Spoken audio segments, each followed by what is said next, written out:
Hello guys, welcome to the Unseen Tales. Before we begin, don't forget to drop a comment telling me what time it is and where you're watching this video from. I love seeing how far these stories travel. Now, grab your headphones, switch to full screen and just relax. The dim glow of fluorescent lights cast pale reflections on polished mirrors, their surfaces meticulously cleaned to erase any smudges of sweat or grime accumulated during the day.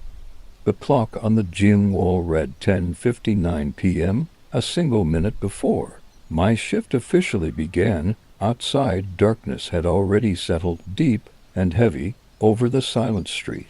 This gym, aptly named Nocturne Fitness, stood alone among shuttered stores and quiet sidewalks, its wide, glassy facade lit by the sterile, bluish-white illumination that radiated faintly into the night. I took a deep breath and adjusted. My Namatic, San Carter, night manager.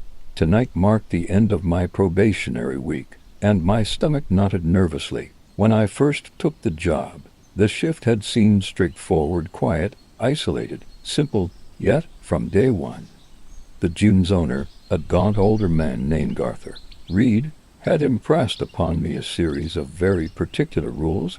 They had been delivered with an intensity in his watery eyes and a trembling in his voice that made dismissing them impossible. Despite my skepticism, I recited them silently, ingrained, already from anxious repetition. Never turn off all the lights.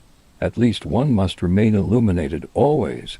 If a member arrives exactly at midnight, do not look them directly in the eyes. The mirrors must remain spotless until dawn. If any stain appears, clean it immediately, no matter how small or strange. Locker 47 must never be opened. If it opens by itself, call Arthur immediately. Music from the stereo must play continuously.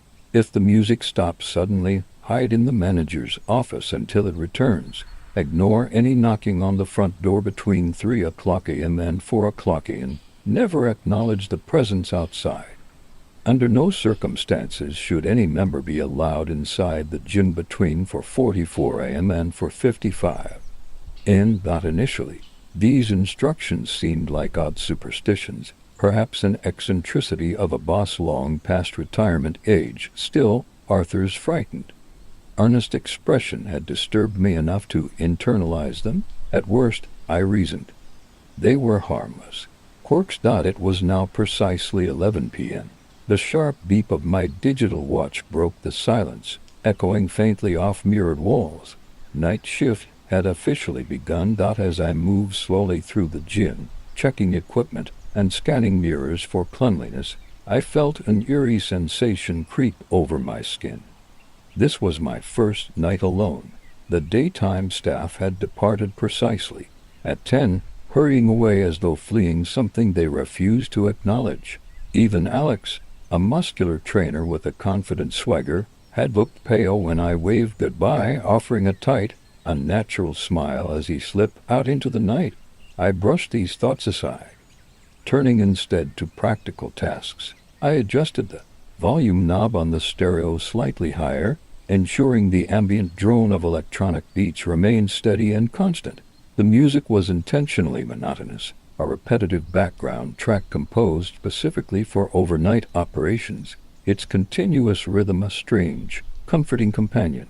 Yet, as minutes slipped quietly by, my initial calm began to erode.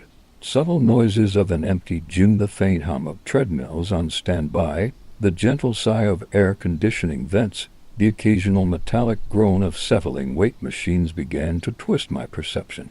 I found myself repeatedly glancing at the front entrance, half expecting someone or something to appear. At precisely midnight, the automatic doors swished softly open. My heart stumbled for a beat. The member entering was punctual to an unnerving degree. Remembering rule number 2, I quickly looked down, feigning deep focus on the sign-in clipboard in front of me. Peripheral vision glimpsed only the vaguest outline, tall, slender, oddly graceful. The member walked soundlessly past, registering as no more than a whisper of movement. Evening, I murmured, the words tight in my throat, eyes fixed desperately. On the page below, No reply came. Just the steady cadence of shoes against polished floors, fading gradually toward the gin's far end. Only after the figure had moved well past my station, vanishing among rows of machines, did I dare look up. My heart thundered in my ears, pulse racing irrationally. "Relax," I whispered to myself, releasing a slow, measured breath. "It's just a customer. Arthur's paranoia is getting to you. Still."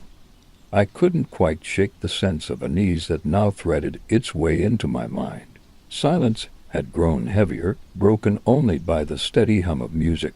Glancing down at the membership log, my stomach tightened again. No name had been written. Instead, the inked line was left blank, as if the midnight visitor was merely an illusion of my anxious imagination. Swallowing thickly, I left the clipboard untouched, unwilling to dwell further on it. I made my rounds again, meticulously inspecting every inch of reflective surface. My reflection stared back at me, pale, nervous eyes, faint shadow of stubble, and hair disheveled from anxious fingers raked repeatedly through it. Each mirror gleamed perfectly clean, yet I felt no reassurance in that sterile perfection. Passing by the rows of lockers, I instinctively slowed as I neared locker 47. Painted in the same metallic blue as the rest, it nonetheless felt wrong somehow, subtly, off-kilter. My hand reached involuntarily toward the locker's cold metal handle, curiosity warring fiercely with the dread inspired by Arthur's warning. A sudden sharp buzz snapped me from my trance. Jumping back, adrenaline surged through my veins, heart thudding painfully. My phone vibrated urgently, its screen glowing with a single message. "Arthur Reed. Remember the rules. Do not falter." I exhaled shakily, glancing back at locker 47 with new caution. Somehow Arthur knew exactly when I hesitated, exactly when temptation clawed at my nerves. I quickly moved away, relief washing through me as distance increased between myself and that forbidden locker. Yet, in the depths of my mind, a question formed and lingered darkly. What exactly was inside locker 47? Hours crept by slowly, marked only by the soft whispers of equipment and rhythmic pulse of music. At 2:58 a.m., a noise cut sharply through the sterile rhythmic knocking against glass, crisp and insistent. Every muscle froze, breath catching painfully in my chest. I glanced at the wall clock, 2:59 a.m., then suddenly flipping to 3 o'clock a.m. Rule number 6 stopped. My blood ran cold as the knocking intensified, now accompanied by scratching sounds, desperate, urgent. Yet, despite the instinctive, human urge to look, to answer, to reassure or confront, I stood immobile, gaze locked determinedly on the farthest wall, mind focused with painful intensity on the rule: ignore any knocking on the front door between 3 o'clock a.m. and 4 o'clock a.m. Never acknowledge the presence outside. Seconds stretched agonizingly into minutes, sweat beating coldly on my forehead. The knocking escalated briefly into pounding, furious, demanding my attention, demanding entry. My hands curled into fists, nails biting painfully into palms. Finally, after what felt like hours, the pounding ceased, replaced once more by eerie silence, punctuated only by the steady rhythm of the gin's music. Exhausted, my legs weak with adrenaline-fueled tension, I sank into my chair behind the front desk, trembling slightly. I checked the clock again.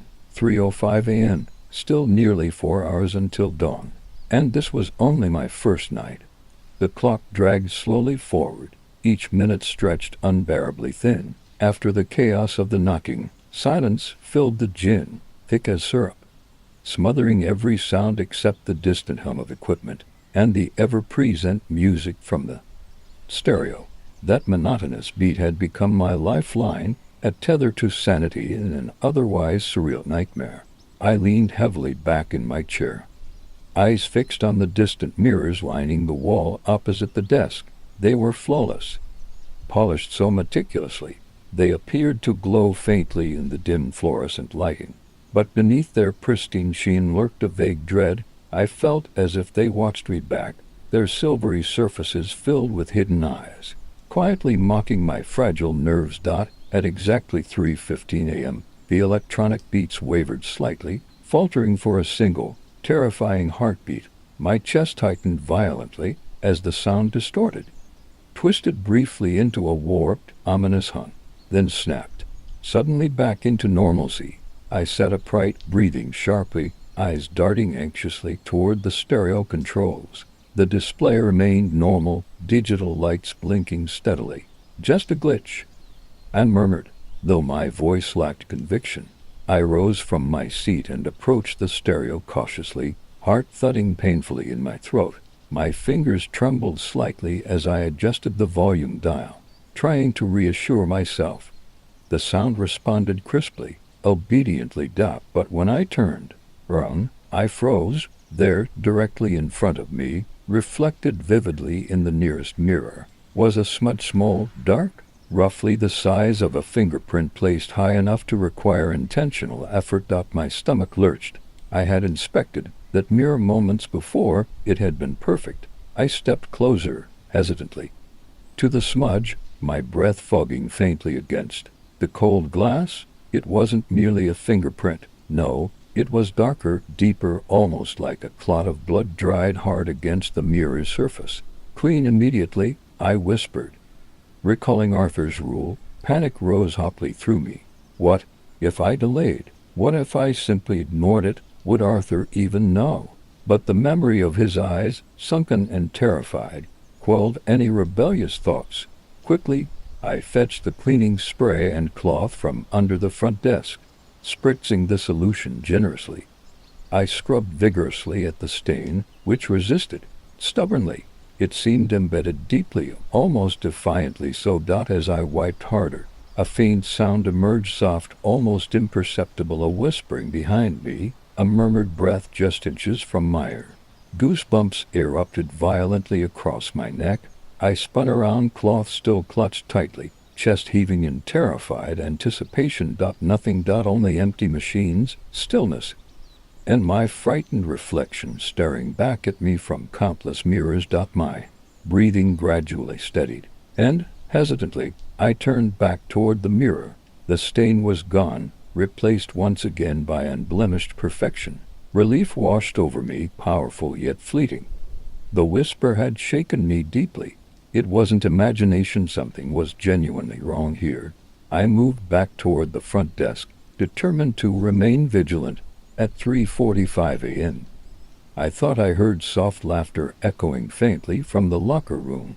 The sound was airy, almost musical, yet deeply unsettling. "Hello," I called nervously, voice wavering slightly. Only silence returned. I stood rigidly, pulse hammering in my ears, straining desperately to hear more clearly. Perhaps it was the midnight visitor, I rationalized weakly, some member lingering late. Yet I knew instinctively this was something else entirely. A sudden, metallic clang echoed sharply. Locker 47. My blood turned to ice. Every muscle in my body screamed for me to run, to flee into the safety of the manager's office.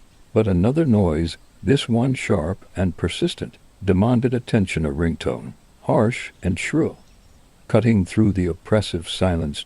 "Arthur." Hands shaking, I answered quickly. "Sam?" Arthur's voice rasped urgently, tension thickening each syllable. "Locker 47, is it open?" I don't know," I stammered, turning slowly toward the locker row, dread pooling heavily in my gut. "Check," Arthur demanded harshly, his voice nearly breaking under strain. "But do not touch it, never touch it." Nausea rose sharply in my throat as I approached. Arthur's panicked breaths loud and quick in my ear.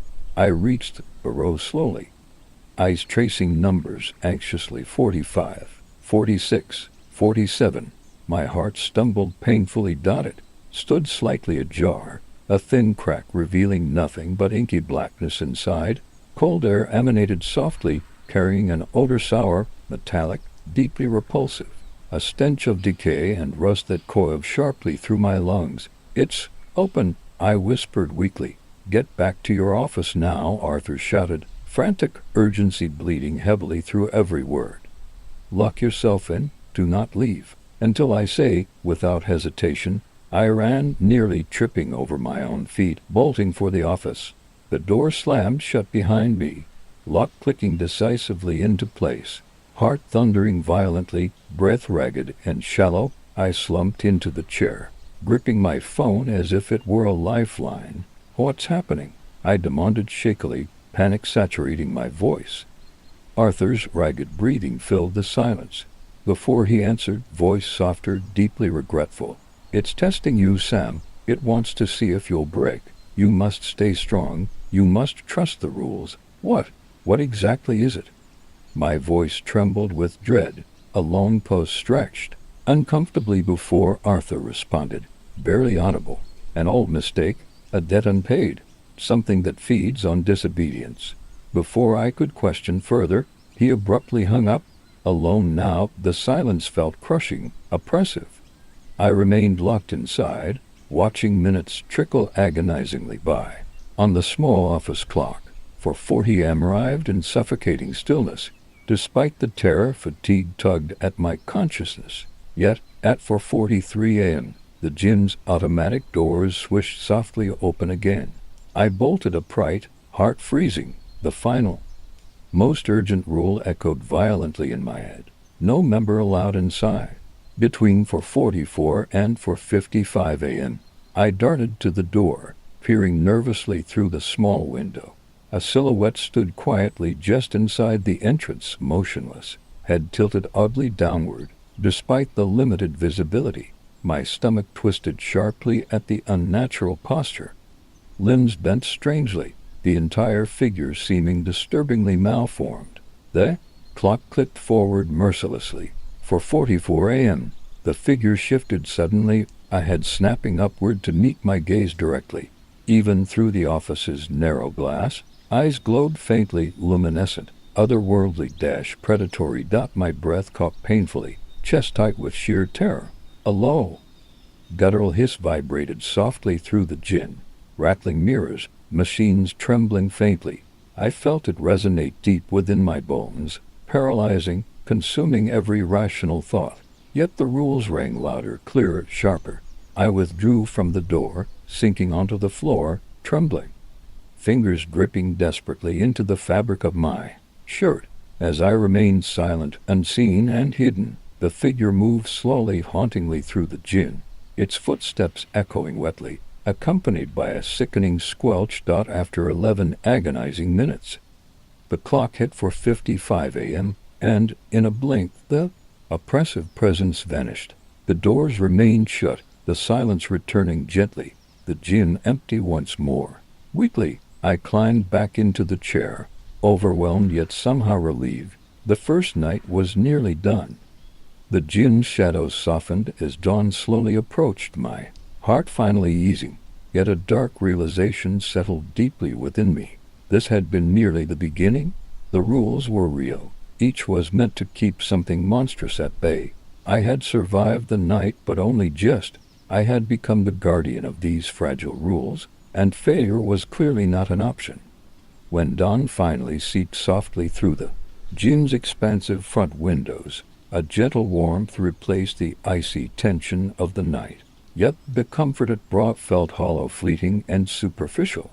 The memory of those unblinking eyes, twisted limbs, and the whispered dread of Locker 47 lingered heavily, clawing at the edges of my consciousness. My watch beeped sharply at 6 o'clock a.m., signaling the shift's end, as the morning shift employee, a cheerful young woman named Jess, entered the gym.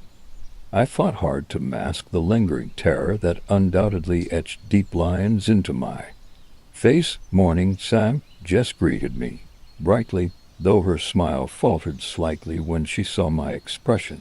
"You okay? Rough night?" "Yeah," I mumbled, forcing a weak grin. "Just tired, first full shift and all." Her eyes studied me cautiously, clearly recognizing more beneath the surface, but too polite to pry. "Well, it gets easier, sort of." Her casual, joking tone seemed forced. There was a knowing glint behind her eyes, faint yet unmistakable. She knew something. "Jess," I began, heart suddenly racing again. "Have you ever seen anything strange during your shifts?" She hesitated briefly, gaze flicking momentarily toward the locker area before quickly returning. Her smile tightened fractionally. Weird stuff happens everywhere, Sam. Best advice: just follow Arthur's rules, and don't overthink it. She moved away briskly, leaving me staring blankly after her. Clearly, whatever lurked within these walls was an open secret among the staff. One nobody discussed openly, as if silence alone might keep the danger contained. With reluctance, I gathered my belongings, stepping out into the crisp morning air. Sunlight bathed the sidewalk, bright and mercifully warm, washing away the shadows that had so thoroughly dominated the night. But no amount of daylight could erase what I'd experienced. This gym was undeniably haunted by something powerful, something deeply malevolent, something intimately connected to those meticulous rules. That evening, after barely sleeping through restless, nightmare-filled hours, I returned to work early, anxiety twisting cold knots in my gut. Arthur awaited me inside, his thin frame silhouetted sharply against the fading twilight. His presence, though welcome, did little to soothe my nerves. His drawn face and troubled eyes only heightened my dread. "Sam," he began slowly, voice gravelly yet steady, "we need to talk." We moved silently into the manager's office, door closed tightly behind us. Arthur sat stiffly in the creaking chair, his weary eyes locking firmly onto mine. "Now that you've experienced certain things, it's essential you understand exactly what's at stake here." "What is it?" I pressed desperately. "What's happening in this place?" Arthur sighed deeply, shoulders sagging slightly. "Many years ago, this gym wasn't always a gym, it was a private club. A secretive place. People with unusual interests gathered here. I was young and foolish, a new hire myself. I witnessed rituals, dark practices, things you wouldn't believe even if I explained fully." His voice shook slightly, recalling memories clearly agonizing to revisit. "They summoned something, Sam, something ancient, hungry, and vicious. They thought they could control it, bind it to their whims. But entities like these, they do not submit. They wait patiently, feeding off small disobediences, slowly gaining strength until someone finally breaks completely." I stared at him, mouth dry, pulse hammering. "The rules, their protections." "Exactly," Arthur affirmed gravely. "Every rule has been learned the hard way, through mistakes and tragedies. Each time the entity emerges, it grows stronger, more cunning. It tests every new manager relentlessly." His eyes narrowed, intensity flaring powerfully. "You must never underestimate it. Follow the rules precisely, and you'll survive. Break them, and your fate is sealed." His words resonated deeply, chilling me to the bone. I understood now why his warnings had been so insistent. His gaze haunted. "I can't just quit, can I?" And my voice barely above a whisper, hope dimming. He shook his head solemnly. "Once you've seen it, you're bound here. It will follow you, torment you. Your only protection is adherence to the rules and the discipline to survive. That is the burden you must accept." I felt the weight of responsibility settle crushingly over my shoulders, fear slowly transforming into quiet resolve. The truth was terrifying, yet oddly empowering. Survival depended entirely upon my own choices, discipline, and resilience. The clock chimed softly. 10:59 p.m. Arthur stood slowly, placing a reassuring yet solemn hand on my shoulder. "You have strength, Sam. You survived your first night. Trust yourself." As he departed, leaving me once more alone, I inhaled deeply, steeling myself against rising dread. I moved methodically, checking the stereo, inspecting mirrors, tightening my grasp on the responsibilities of my role. Midnight came swiftly, the chill slicing sharply through the gym. Once again, exactly at midnight, the doors slid silently open, admitting that same mysterious member. I quickly lowered my eyes, spine rigid, breath held tightly as their footsteps drifted hauntingly past. Yet, unlike the previous night, this time the figure paused briefly by the desk. I could sense its scrutiny, the icy breath whispering softly against my skin, causing goosebumps to ripple fiercely down my arms. My pulse quickened, every instinct demanding I look up, yet I resisted, focusing painfully on my clenched fists, fighting desperately to maintain composure.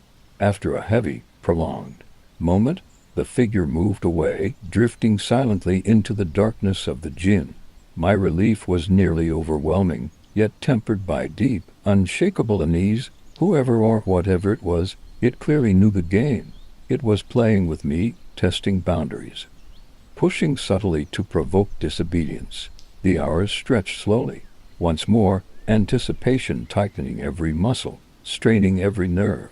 Precisely at 3 o'clock a.m., knocking resumed at the front doors, more insistent, more desperate than before, paired with faint cries, human-like yet disturbingly distorted.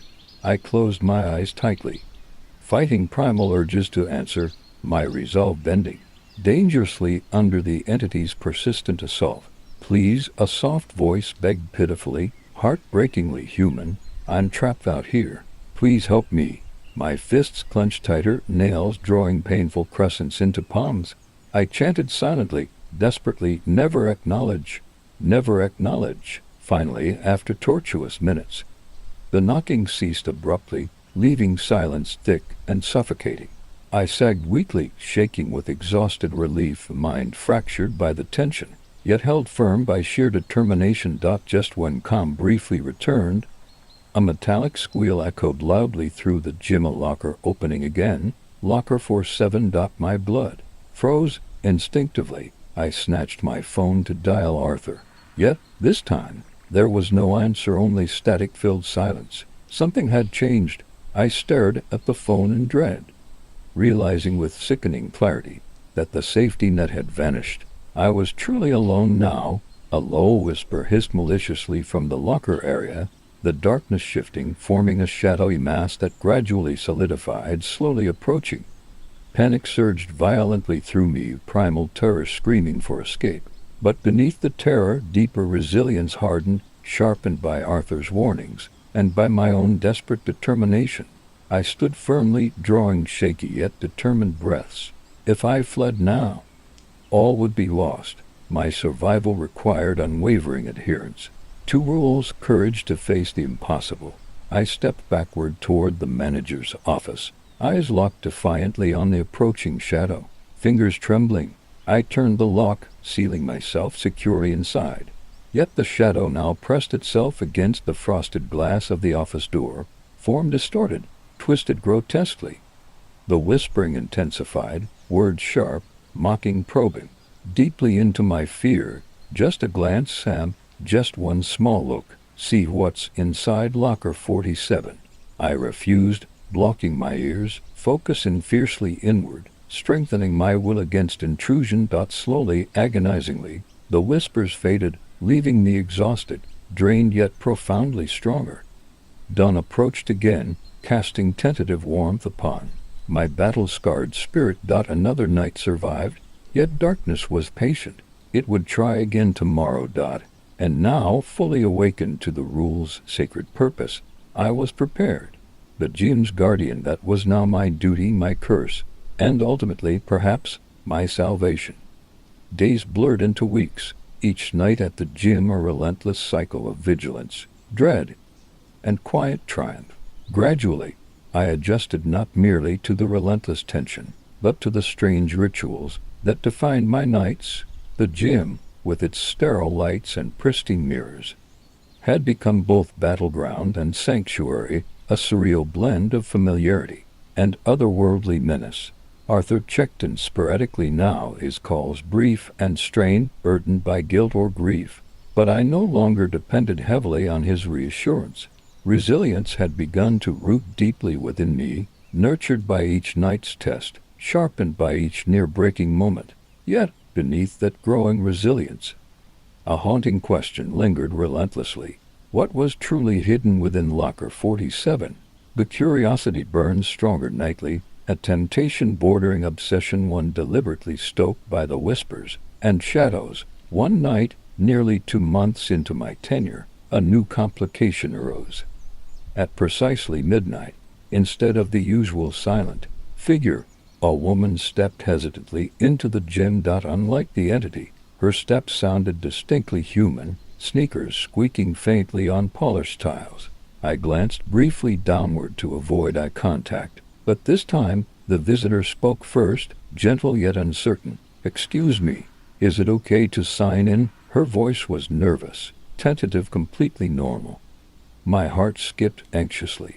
I risked a glance, keeping my gaze just below eye level. She appeared entirely human, young mid-20s, with short auburn hair and tired eyes. She wore simple workout gear and clutched a gin bag nervously, yet something felt off. The timing was too exact, too precise. "Sign in quickly, please," I replied softly, pulse accelerating, sensing danger in this new scenario. As she wrote her name, Laura Chambers, on the log, she asked quietly, "Is it always this quiet at night?" I forced a calm, reassuring tone. "Usually. Late-night crowd tends to keep to themselves." She nodded faintly, moving away slowly toward the treadmill area. Clearly oblivious to the surreal dangers hidden here, time stretched tensely, each passing minute amplifying my anxiety. Then, at exactly 1 a.m., the stereo suddenly crackled violently, music distorting harshly before stopping completely. Rule 5. Hide immediately. My blood froze, dread pooling instantly. Yet Laura stood bewildered near the treadmills, glancing nervously toward me. "What happened to the music?" she called softly, confusion clear in her voice. "Stay calm," I shouted urgently. "Get to the office now." She hesitated briefly, confusion shifting into alarm as something stirred visibly within the darkness of the gym. Shadows pulled thickly, oozing from beneath the equipment, calling toward Laura. Without hesitation, I sprinted forward, adrenaline surging fiercely. I grabbed her wrist tightly, pulling her toward the office as whispers erupted violently on us, malicious, echoing softly yet fiercely aggressive. As we reached the office, slamming the door behind us, the whispers intensified sharply, scratching furiously at the door, rattling violently, nearly splintering the glass. Laura clung to me tightly, eyes wide with terror, chest heaving rapidly. "What the hell was that?" she gasped breathlessly. "Something you weren't meant to see," I answered grimly. "Why did you really come here at midnight?" She hesitated, tears brimming slightly in terrified eyes. "I was hired, Arthur. He asked me to come tonight, said you'd need help." A cold, unsettling dread rippled violently through my gut. Arthur had sent her here deliberately. Why? Before I could process further, my phone vibrated urgently. "Arthur calling." "Sam?" Arthur rasped desperately, voice tense with strain. "Laura is your backup. It knows you've grown strong, so it changed tactics. Protect her. The rules apply to both of you now." Anger mixed bitterly with panic. "Why didn't you warn me?" "I couldn't," Arthur replied, pain thick in his voice. "It listens through us. Adapt quickly, survive." He hung up abruptly, leaving me shaken yet resolute. Laura looked deeply frightened yet resolved. "Tell me what I need to do." I recited each rule clearly, watching determination harden her expression, fear giving way slowly to disciplined acceptance. We had become allies, bound tightly by shared vulnerability, determination, and the urgent need to survive. We endured silently as shadows prowled menacingly beyond the glass, whispers tempting desperately, threats escalating wildly, the entity furious at my continued defiance. Yet when music returned at precisely 2 a.m., signaling safety, relief flooded through us, both powerful yet cautious. Days passed, Laura returning nightly, rapidly growing adept. She displayed remarkable discipline, courage, and adaptability. Together, we reinforced each other's resolve, anticipating every trick the entity unleashed, resisting each temptation meticulously. Yet Locker 47 became increasingly aggressive, opening repeatedly, releasing stronger manifestations nightly, clearly seeking weakness in our tandem defenses. Each time we resisted, though barely, each victory coming with heavier emotional tolls, pushing us nearer breaking. Finally, after months of escalating tension, one night brought the ultimate test. At precisely 4:44 a.m., Locker 47 flung violently open, the djinn trembling violently. From the locker emerged a towering form, grotesquely twisted yet disturbingly human, eyes burning vividly red, mouth gaping impossibly wide, darkness spilling from it like ink. "Laura, office, now," I commanded urgently, heart pounding violently. "No," she replied fiercely. "We face this together." Determination blazed vividly in her eyes, reflecting my own hardened resolve. We stood shoulder to shoulder, confronting the monstrosity head-on. The entity roared deafeningly, darkness surging forward. Violently, mirrors shattering explosively around us. I shielded Laura instinctively, glass shards cutting sharply into my arms, yet my stance never wavered. Together, we spoke the rules loudly, defiantly weaponizing our discipline against the creature's chaotic fury. With each rule recited, the entity shrieked furiously, recoiling violently, its form fractured, darkness weakening, surrendering grudgingly to our disciplined resistance.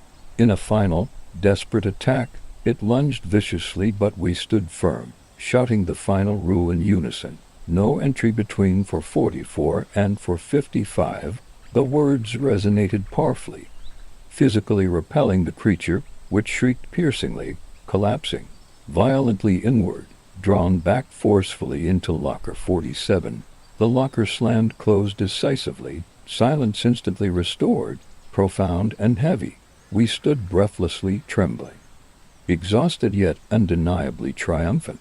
Dawn broke softly, light illuminating shattered mirrors, chaos clear yet powerless beneath morning's gentle warmth. We survived. Locker 47 would remain sealed for now. Arthur arrived soon after, relief and pride clear in weary eyes. "You've done it. You mastered the rules, both of you. It will rest again, weakened for years." Laura and I exchanged determined looks, recognizing our duty far from over. We'd won a critical battle, yet vigilance remained forever necessary. The djinn would always harbor darkness, controlled only by relentless adherence to Arthur's rules. Yet now, strengthened, united in our resilience, we stood ready. We were no longer prey. We had become protectors, guardians of a fragile peace within the shadows.